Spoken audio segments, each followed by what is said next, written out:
అట్లే చూస్ చేసుకున్నారు. సో ఎట్లా ఫీల్ అవుతున్నారు దీని గురించి?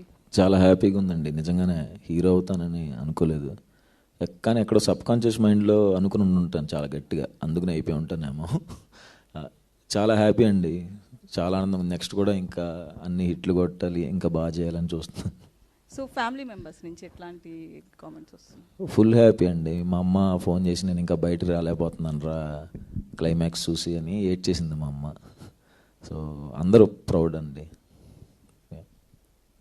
దుష్యంత్ గారు సార్, డిస్క్రిమినేషన్కి రివోల్ట్ అవటం అనేది ఒక మేజర్ కమర్షియల్ ప్లాట్, కానీ డెమోక్రటిక్ వేలో కూడా రివోల్ట్ అవ్వచ్చు అనేది మీరు చాలా ఎఫెక్టివ్గా చూపించారు.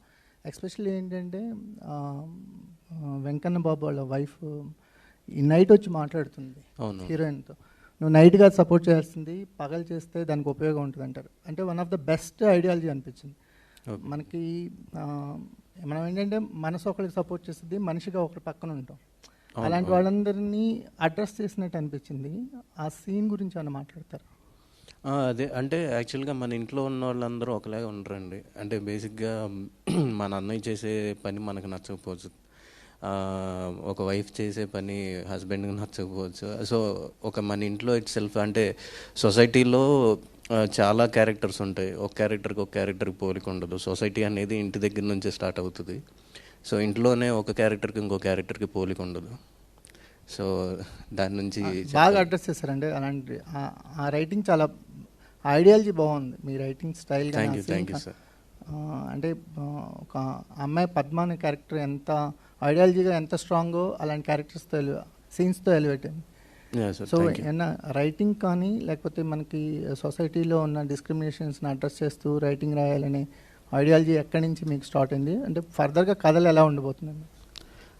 అంటే ఈ ఐడియాలజీ కొంచెం చిన్నప్పటి నుంచి నేను కమ్యూనిస్ట్లానే ఉండేవాడిని. అంటే కమ్యూనిస్ట్ అంటే ఎక్కువ మాట్లాడను కానీ లోపల ఉంటుంది. సో అదే నేను అంటే ఇక్కడికి వచ్చి ఏదో కొత్త కథ రాయాలి, హైదరాబాద్ వచ్చి కొత్త కథ రాయాలి, కొత్త కథల గురించి ఆలోచించాలి అని ఎప్పుడూ అనుకోలేదు. నేను పెరిగిన ఊళ్ళో, నేను పెరిగిన ఆ వాతావరణంలో నేను చూసిన కథలని అట్లీస్ట్ వాటిని చూపించాలి చాలా ఎఫెక్టివ్గా అనేది. సో ముందు కూడా అలానే ఉంటాయి సార్.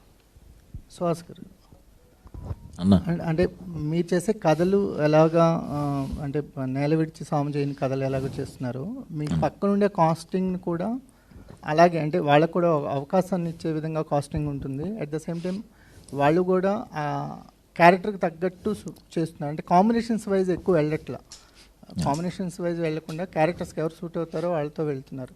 ఇది కాన్షియస్గా తీసుకునే డెసిషన్. ఈ అంటే డైరెక్టర్ అంటే మీ తాలూకు కూడా ఉంటుంది కదా? ఏం ఉండదన్న, ఏముండదా? డైరెక్టర్ అనుకోవటం